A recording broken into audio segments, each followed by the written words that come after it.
July 2017, and I'm standing at the very top of the property here. So this gives you another look at the timber forest up here at the top of the property. And it's, I guess it was planted in 2012, so this is about 5 years on. So there's a new batch of layers. We've got 13. They're probably 2 months away from laying their first eggs. They're all red stars. We've had the best results with this breed as far as productivity of laying. They've also proven to be pretty good foragers. So they don't really sit around a lot, except when it's really warm. But other than that, they're pretty active and relatively docile. The other thing we did was I installed I made a new bucket for watering. Pretty simple, just a 5-gallon bucket from Lowe's, and then I got these. They're like horizontal chicken water nipples with a little lip on the bottom. And the nice thing about it is it holds the water, so the chickens much prefer to drink out of this than the overhead style. So I'm not really doing the overhead style anymore. And anyway, they get a lot more water, and the water stays here; it doesn't get wasted, and they seem to be a lot happier. So I'm standing near the top of the property between swales 2 and 3.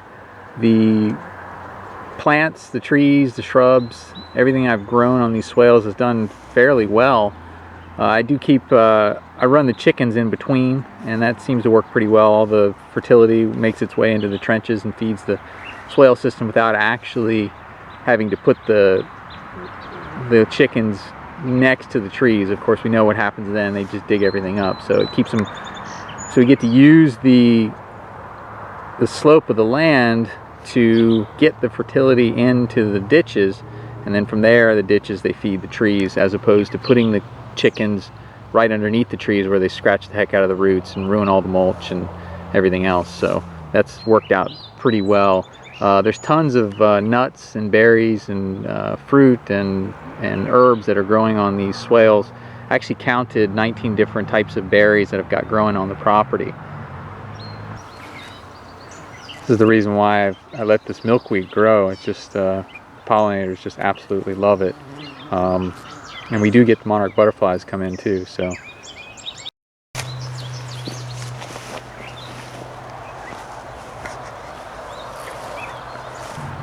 So another thing I did this year is I've been using a black tarp. And this garden here is just, basically I put out a black tarp for, it's about 3 weeks. And then I came in and added a little bit of compost, not much, and then mulch. And then I planted corn, beans, and squash, and watermelon and some zucchini. So plants have done very, very well. I mean, we're a little late, but I think that provided we don't have an early frost, I think we'll get everything to the end. But that's worked out really well, just using a tarp as opposed to coming in and trying to till or trying to do the heavy work of weeding. We've got 3 beehives going now. You can hear they're pretty busy. We've had a couple swarms, one of which went to my neighbor, another one went to this 3rd hive here. This is a little bit further down the hill now. I've got a small frog pond here. It's only a couple feet deep. It's actually staying relatively full. I mean, it's just below the spillway right now. We just had some decent rain, so it's stayed pretty full for the most part. It does fluctuate, but it never goes empty, and it provides habitat for the amphibians, and it's also providing moisture, or providing water for the bees, the beehives are really close to this particular pond. So I often see bees coming down to carry water. So I'm doing a victory garden down here, and I've just got 5 birds, and they will be in this plot until the garden is finished in the other plot. The other plot I've got some potatoes and onion and some turnips, which as soon as that stuff is done, I'll move them, I'll switch them out, and I've got some nice trees that are growing up for them. The other plot's got a bunch of mulberries, and it's also got some plums, so it's good habitat for the chickens.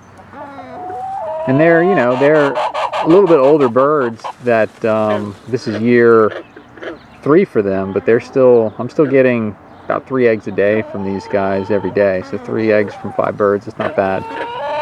So I'll give you a better look at the frog pond. You can see the spillways right there. So we're, you know, an inch or so down, but for the most part it's relatively full. And you can hear the frogs, and it's definitely serving its purpose. So this is the food forest on the middle slopes, and there's a pretty large swale right behind there. You can see the ditch. So still on the middle slopes here, and I've got a couple of pretty large hugelkultur berms. And one thing I figured out with the hugelkultur is that I don't think they're very good for annuals. So I've planted a lot of trees and perennials in here, and they've done fairly well. So I've got yarrow and echinacea and apples and pears and plums, which you can see there. And a lot of the trees are relatively young, but they're growing pretty quickly. So these plums are just about ready. Still moving down a little further. Got red buds and plums and elderberry and pawpaw, and here's a chokecherry. I think this is the first time I've really had very many chokecherries on the tree, and I figured because of the name. I mean, I planted them because they're pioneer trees, and they're good for the birds. They're good for the wildlife. So I didn't really think I'd even ever eat these, but they're actually, if you get them when you got to get them when they're like really ripe, but if you get them when they're really dark, they actually don't taste too bad. So this is another timber forest, zone 4, down at the bottom of the property. Trees are definitely getting bigger. I also cut the nitrogen fixtures, the black locusts, down here too in the early spring, and they've just come right back to life. So I'll cut them again next year, and we'll get more use out of them. This is down at the bottom of the property. I planted all this bamboo along the fence, cover up the fence, also provide a screening type hedge, and then of course all the bamboo has many uses. But you can see it's a lot of them are well over the height of the 8-foot fence, so it's definitely growing. So if you refer back to last year's video, you'll see I would say we probably have double the amount of bamboo we had last year, and at least 30-40% higher, maybe more like 50 or 60% higher than it was last year. We've also got a lot of chestnuts here, American chestnuts, and these trees are still doing really well. Last year we got, I definitely ate a fair amount of chestnuts, and I expect this year we'll get even more with these trees. So I'm at the bottom swale. To my right, there's some more of the timber forest, and then also the wildflower meadow. And to the left is the bottom swale and the berm. So you've got persimmons and plums. Alder is a nitrogen fixer. There's a mulberry here. You can see the size that thing has gotten. They grow so fast. Red buds and pawpaws and more plums.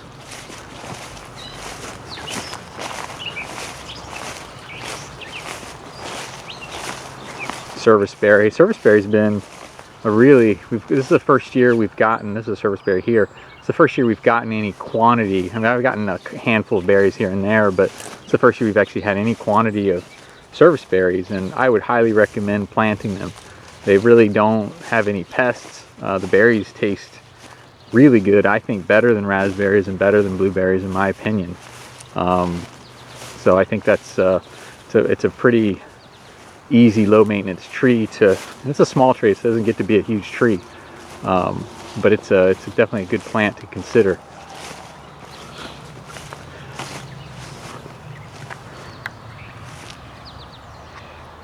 This is the wildflower meadow. It was actually earlier in the spring, the color was definitely nicer, but it's still nicer than a mowed lawn, that's for sure. And there's actually It's actually wineberry down there. That it's just starting to open up. I'll have to get down there and pick at some point, but that's all stuff that's come on its own.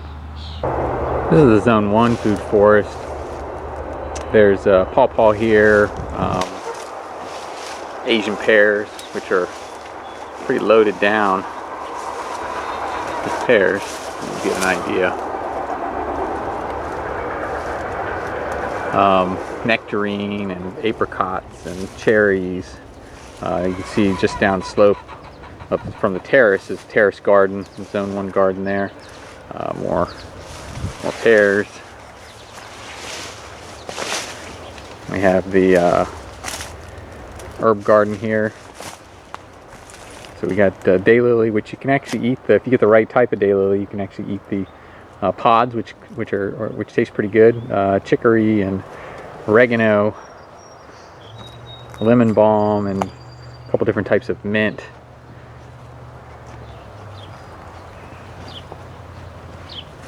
Herb spiral. Actually, I hear people complain a lot about herb spirals, but mine's actually been really nice. Over, you can see there's at the top there's thyme and there's rosemary, and you can see behind it there's mint and echinacea. The rosemary you see at the top, this is the first year I've ever had rosemary over winter here in Zone 6. It's supposed to be a Zone 7 plant, and I had rosemary behind it, kind of sort of in between the house there. I figured that, you know, with the buffering of the house, that it would hopefully keep it alive, and the rosemary in the ground died, whereas the rosemary on top of the herb spiral actually lived. So this is the first time I've actually had rosemary survive, and I've got thyme has done very well here. Oregano. I've also got some sorrel, which you can see here, and this is the first year I've planted sorrel. I grew it from seed, and there's also some tarragon here. So it's actually a pretty wide variety of stuff in a small area, and I would highly recommend planting sorrel. You see that right here, that's the sorrel. It has a lemony taste and very, very good in my opinion. Excellent for a salad. So if you want to do more perennial salad plants, which I certainly do, I would highly recommend sorrel. Sage, that's another really good herb. So I've got a lot of sage back in here. There's comfrey, which you don't really need to plant too much comfrey. You get 1 or 2 roots and then you can have all you want. Here's the Zone 1 garden. Just normal garden plants. Tomatoes and broccoli and Brussels sprouts and peppers and beans and onion and, you know, zucchini, squash, just corn. Just basic stuff. This is mostly a wood chip garden, although I'm probably going to phase out the wood chips because I think the wood chips really breed the slugs. I've had a lot of problems with slugs this year, and I think I'll let the wood chips decompose, but I think from here on out I'm going to use a shredded hardwood. I've had better results with a shredded hardwood than using like wood chips. Alright, so eggplants also in here.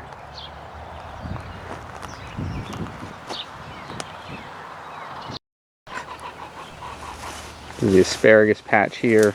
Asparagus did really well again. Can't say enough about asparagus. I definitely would highly recommend it. Obviously we're not cutting any anymore, so you just let the ferns grow until late fall, and you cut them back and then go ahead and mulch. We're starting to get wineberry in here now. This is wineberry here, and really good. I would, you know, mostly find these in the wild, but if you can grow them on your property, I would highly recommend it. They're very, very good. There's a grapevine. I've got a couple grapevines around the property, but this is one that we're right in the middle of Zone 1 here.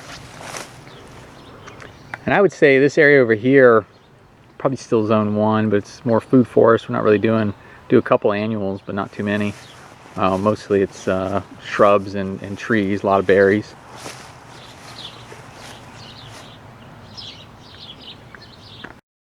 Perennial sunflower here, and apricots, gumi. There's a ton of raspberries here, more raspberries than you could ever pick. Honeyberry, beach plum, high bush cranberry, shapova, jujube, Up there you can see the cherries and apples, mulberry. Mulberry is another one that I would highly recommend planting. People don't like it because they complain about the mess or whatever, but or the birds. But we got a lot of mulberries this year, and they were really good. And it's another low maintenance or no maintenance tree that grows like a weed and produces tons of fruit. So there's high bush cranberry there. You can see that coming on. Now high bush cranberry, that's not a, like these berries you wouldn't want to eat fresh, but you can definitely make things with them. And there's sea berry. We got definitely some sea berry coming for the first time. That's more of a medicinal, so it's not something you're going to want to eat fresh. Gumi season is over, but there's still a few hanging on here if you want to see what they look like. This is what they look like here. Actually pretty good. It's basically in the autumn olive family, but it's an improved variety, so much bigger than what you get with the autumn olives, but they taste pretty good. Some St. John's wort down here. More sea berry. So you can see the apples. Tons of apples coming here. I'll probably have to thin some of them, but here's maypop and apples here. Maypop along the fence. Gumi under the trees for nitrogen fixation. There's goji berry here along the fence. Apricot, which hasn't, getting bigger. It hasn't. I think there's like one apricot on it, so I expect maybe next year we'll get some apricots. Horseradish. There's tons of turnips in through here, which I need to harvest. And of course, this is the gray water wetland, which has been kind of a failure. I need to get rid of pull out all the gravel and clay line this wetland area because the plants just won't grow in the gravel. That was a mistake, but I had plans to do that this summer, and based on my ponds, you can tell how quickly the cattails grow, so I'm not concerned about the plants, but it's just a matter of getting in the clay to do it. You see more apples in through here. And this apple, you notice this apple tree is a lot bigger, and it's because it's closer to the swale. The other ones, I mean, they're doing fine, but closer to the swale, much bigger, healthier tree. So we've got some plums here down near the pond. There's also some pluots, mulberries. We've got white and red mulberries, which is kind of cool. You'll see all the strawberries around the pond, which we got some nice. This is the silt pond. We got some nice strawberries. There's echinacea, which I have no idea how that got there. There's also St. John's wort that's sort of migrated from the garden, which is fine. Here's the fish pond, which has got tons of cattails. There's the got some lotus flower, which is nice. The cattails have really taken over. Now I can come in here in the late fall and cut them down at the base and beneath the water level, and they'll die out. But I don't know what I'm going to do. I haven't decided whether I want to try to step in and stop what nature's doing, or I'm just going to let it happen. Eventually this pond will be it'll fill in. I mean, it might take 10 years, but eventually it'll fill in and it'll be a wetland, which that's perfectly fine too. So originally I planted bamboo around the wall, and as you can see, the bamboo has really taken off, even more so than down at the bottom of the property, because it's just wetter down here. So you can see that bamboo has just exploded. But it's been really nice. Bamboo's good for the wall because the root system's shallow, yet it'll take everything over and outcompete any trees, because you don't want trees growing on your wall and destroying the foundation of the wall. So bamboo is a nice way to keep the integrity of the wall and to compete against any tree seedlings from coming in. Get a better look at see the pond a little bit better from here. But yeah, you can see it's definitely the succession of the pond. As far as I know, the fish have been doing okay. I haven't had any floaters, but I haven't pulled any out yet either. So I'm not 100% sure how I'm going to do that. You can fish, but you know, with all the plant life, it's going to be tough to pull things out without everything getting tangled. So I'm not sure. I haven't figured out how I'm going to do that yet. So I'm standing on the pond wall, and you can see this is the Zone 1 garden. Everything inside the fence is kind of Zone 1. And then outside the fence, you can see where the raspberries have migrated down the hill, and I'm just letting them take over the hill. And this is bottom swale here. You can see the ditch there and everything that's grown up in the ditch and the trees. And then here's the back side of the wall where I've got all the bamboo. And then the pond.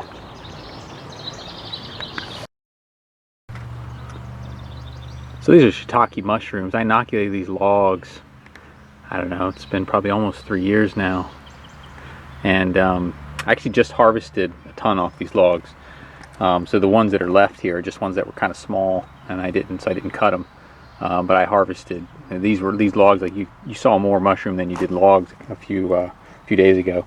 But anyway, so there's still a few of the smaller ones that are still growing in. But yeah, what I did was I force flushed them. So I keep them in I keep a shade tarp over them all year, and I put them on the north side of my house here where I get the most amount of shade in my entire property, because most of my property is pretty awash in sun. So what I did was, so once a year I'll put them in you know, a trash can filled with water for 8 hours, and then and I do I do them in stages, so I don't get them all in one shot. But after you do that, you get a flush of mushrooms, and I've been able to do that the last couple years. And I guess you can get them for 6 or 7 years. You'll keep getting mushrooms depending on how well you maintain the logs. The most important thing is that you don't let the logs totally dry out. So I think keeping them really shaded is something that's important. And if I notice it being really dry for a long period of time, I'll come in and try to water the logs. But for the most part, we get enough rain here where I don't really have to do that very often. So this is the top part of the property. Give you an idea, just a bird's eye view, an idea of the growth of the trees and how things have progressed over the years.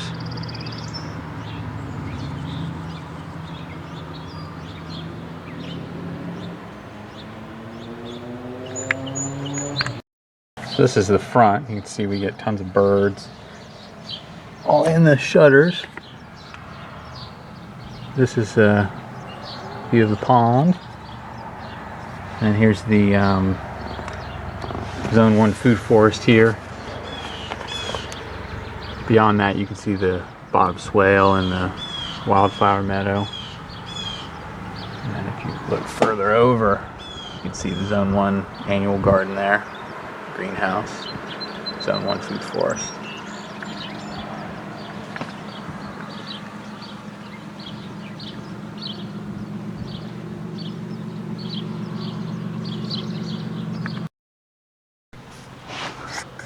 Final view of the side here. You can see the silt pond, Zone 2 food forest here, and the main feature pond down there. Bamboo all around.